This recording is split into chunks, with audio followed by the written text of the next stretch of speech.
ओम नमः शिवाय। हर हर महादेव।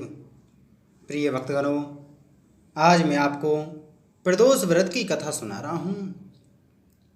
प्रदोषे पूजनम यस्य सिद्ध्यन्ते सर्वसंकटम मृत्युपाशहरम पुण्यम सर्वरोग निवारणम। अर्थात जो भक्त प्रदोष काल में भगवान शिव का पूजन करता है उसके सभी संकट समाप्त हो जाते हैं। यह व्रत मृत्यु के भय को दूर करता है और सभी रोगों का नाश करता है।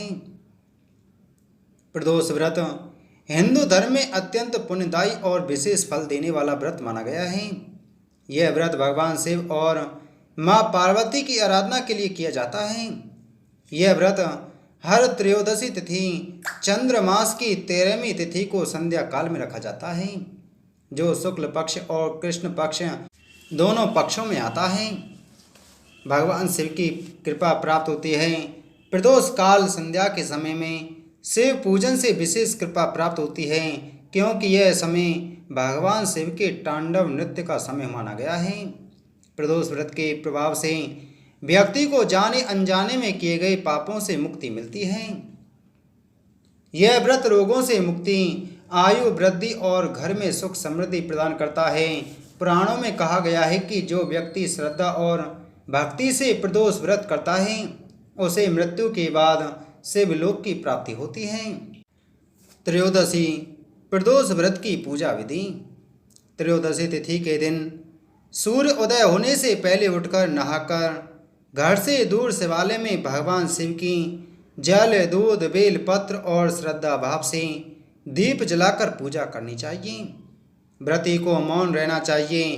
खाने में दूध फल व चाय ले सकते हैं। शाम को पूजा के पश्चात एक समय भोजन ग्रहण करना चाहिए। त्रयोदशी तिथि के दिन सायंकाल को जब दिन व रात का मिलन होता है उस समय को प्रदोष काल कहते हैं। प्रदोष के समय भगवान शंकर कैलाश के रजत भवन में नृत्य करते हैं तथा देवता उनके गुणों की महिमा गाते हैं। अतः धर्म अर्थ काम तथा मोक्ष की इच्छा करने वाले मनुष्य को प्रदोष काल में भगवान शंकर की पूजा होम कथा व गुणगान अवश्य करना चाहिए। शाम को सूर्यास्त से पहले ही स्नान करके पवित्र वस्त्र धारण करें। बन सके तो 1000 दीपक जलाने चाहिए, नहीं तो कम से कम 32 दीपक अवश्य जलाने चाहिए। गुरु व गणेश जी को नमस्कार करके शिव का ध्यान एवं आवाहन करें। हे भगवान शंकर, आप ऋण पातक दुर्भाग्य और दरिद्रता आदि की निवृत्ति के लिए संपूर्ण पापों का नाश करने के लिए मुझ पर प्रसन्न होइए। मैं दुख और शोक की आग में जल रहा हूँ। संसार भय से पीड़ित हूँ। अनेक प्रकार के रोगों से व्याकुल हूँ। हे वृषवाहन, मेरी रक्षा कीजिए। देव देवेश्वर, सबको निर्भय कर देने वाले महादेव जी, आप यहाँ पधारिए। मेरी की हुई पूजा को पार्वती जी के साथ ग्रहण कीजिए। ओम उमा महेश्वराभ्याम नमः कहकर विधि पूर्वक पूजा करनी चाहिए। विदर्भ देश में सत्यरथ नाम के राजा राज्य करते थे, जो सुशील व सत्य के प्रतीक थे। वे धर्म पूर्वक कार्यों का पालन करते हुए सुख से राज्य चला रहे थे। तदंतर साल्व देश के राजाओं ने विदर्भ देश पर आक्रमण कर दिया। राजा सत्यरथ अपने राज्य को चारों ओर से शत्रुओं से घिरा देखकर विशाल सेना के साथ स्वयं युद्ध करने लगे। राजा सत्यरथ युद्ध में मारे गए। विदर्भ देश की रानी दुश्मनों से छिपकर दूर जंगल में चली गई। रानी गर्भावस्था में थी। पश्चिम दिशा में एक तालाब के किनारे छायादार वृक्ष के नीचे रानी ने एक सुंदर बालक को जन्म दिया। वह पानी पीने की इच्छा से तालाब उतरी और मगरमच्छ का ग्रास बन गई। वह बालक पैदा होते ही माता पिता से हीन हो गया। भूख के मारे वह जोर जोर से रोने लगा। नवजात शिशु के रोने की आवाज़ सुनकर भाग्यवश वहाँ एक ब्राह्मणी आ पहुँची। वह अपने साथ अपना 1 वर्ष का बालक लिए हुए थी। श्रेष्ठ होते हुए भी ब्राह्मणी निर्धन व विधवा थी। वह भिक्षाटन करके अपना जीवन निर्वाह करती थी। ब्राह्मणी ने बालक को देखकर विचार किया, ये नवजात शिशु जिसकी नाभि की अभी नाल भी नहीं कटी, इसकी माता कहाँ चली गई? यह दीन अनाथ बालक बिन बिस्तर के पृथ्वी पर बिलख रहा है। यह चांडाल, शूद्र, वैश्य या क्षत्रिय का पुत्र है या ब्राह्मण का पुत्र है, इसका निश्चय कैसे किया जाए? इसे छूने का साहस नहीं होता। ऐसा सोच ही रही थी कि वहाँ एक सन्यासी महात्मा प्रकट हो गए, मानो साक्षात शिव हों। सन्यासी ने ब्राह्मण से कहा कि इस बालक की रक्षा करो, जिससे तुम्हारा कल्याण होगा। इतना सुनते ही ब्राह्मणी बालक को अपने साथ एक चक्रा नगरी में अपने घर ले आई। उसी दिन से ब्राह्मणी दोनों बालकों का भिक्षा मांगकर पालन पोषण करने लगी। बालक धीरे धीरे बड़े हो गए। ब्राह्मणी पास ही एक संतों के आश्रम में सेवा करने जाया करती थी। एक दिन ब्राह्मणी आश्रम में सेवा कर रही थी। वह दोनों बालक राजकुमार धर्म व ब्राह्मण कुमार शुचिव्रत खेल रहे थे।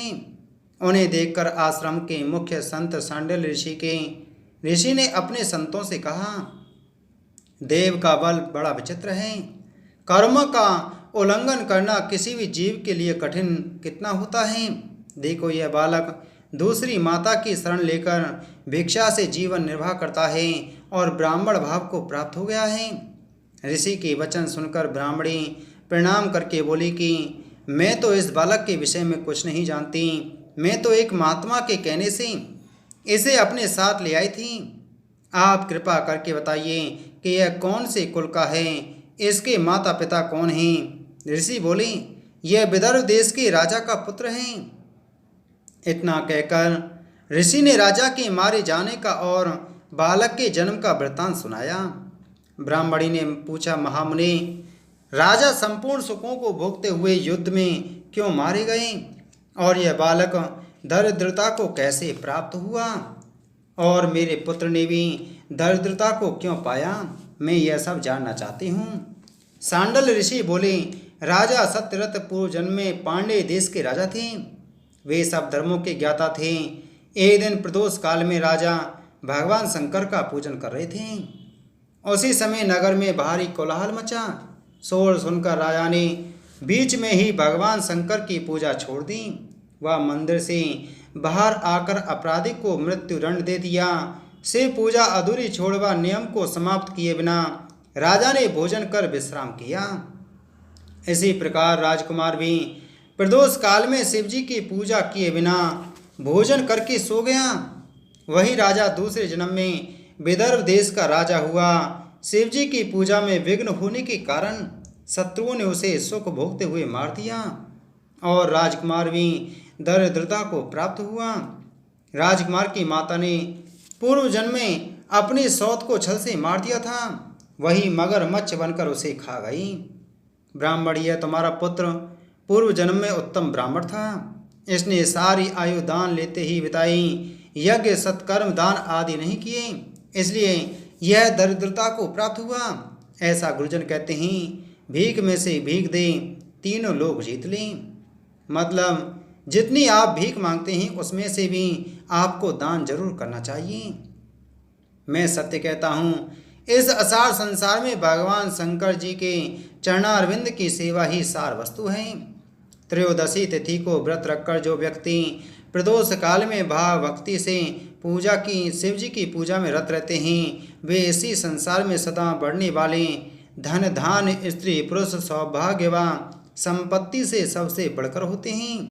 मुनि से प्रदोष व्रत की दीक्षा लेकर दोनों बालक ब्राह्मण कुमार शुचि व्रत व राजकुमार धर्म त्रयोदशी व्रत के दिन पार्वती वल्लभ शिव की आराधना करने लगे। शिव पूजा करते हुए जब उन्हें 4 महीने बीत गए, तब एक दिन ब्राह्मण कुमार शुचि व्रत अकेला नहाने के लिए गया। जब वह झरने के नीचे नहा रहा था तो वहाँ उसने एक धन पूर्ति वाला कलश देखा। कलश मोहरों से भरा हुआ था। भगवान की कृपा मानकर वह उस कलश को घर ले आया। वह अपनी माँ से बोला, यह भगवान शंकर का प्रसाद तो देखो। उन्होंने दया करके घड़े के रूप में हमें खजाना दे दिया। ब्राह्मणी बहुत खुश हुई। उसने राजकुमार को बुलाकर कहा, तुम दोनों भाई इस कलश के धन को आधा आधा आपस में बांट लो। राजकुमार बोला, माता, हर जीव अपने किए कर्म का फल भोगता है, इसलिए मैं इसमें किसी प्रकार का हिस्सा नहीं लेना चाहता। पूजा करते करते दोनों बालकों को 1 वर्ष व्यतीत हो गया। एक दिन राजकुमार व ब्राह्मण कुमार वन में भ्रमण के लिए गए। कुछ दूर जाने पर उन्होंने सैकड़ों गंधर्व कन्याओं को क्रीड़ारत देखा। उन्हें देखकर ब्राह्मण कुमार ने कहा, अब हमें और आगे नहीं जाना चाहिए, क्योंकि ये गंधर्व कन्याएं मनुष्यों के मन को मोहित कर लेती हैं। सोची व्रत की बात अनसुनी कर राजकुमार अकेला ही निर्भय होकर कन्याओं के स्थान पर चला गया।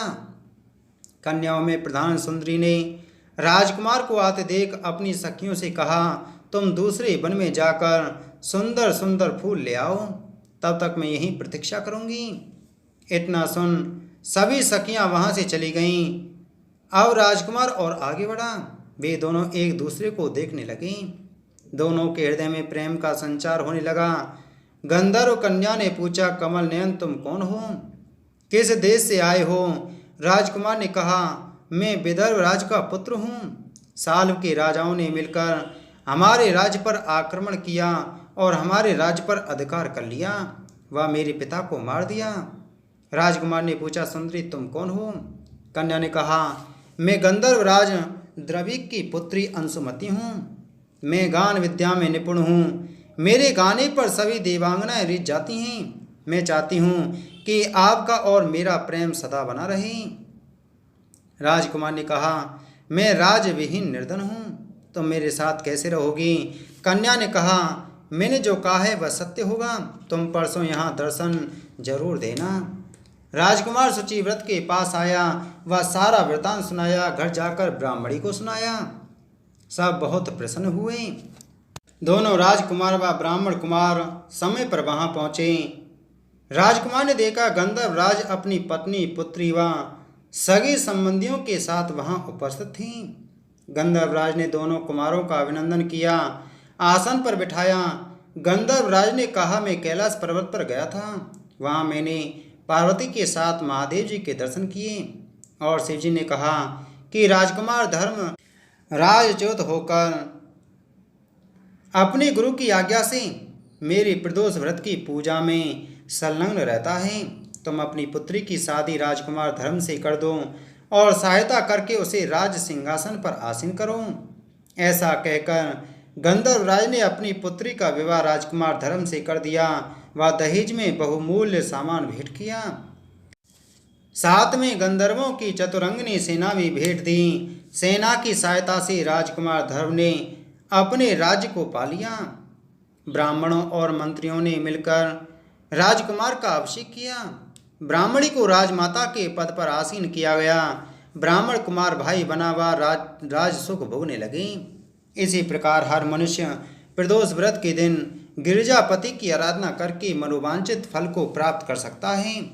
सूत जी कहते हैं, जो प्रदोष काल में इस कथा को एकाग्रचित होकर सुनता अथवा पढ़ता है या दूसरों को सुनाता है, उसे 100 जन्मों तक दरिद्रता नहीं आती। अंत में ज्ञान ऐश्वर्य युक्त होकर भगवान शंकर के परम धाम को प्राप्त होता है। बोलो शिव शंकर भगवान की जय।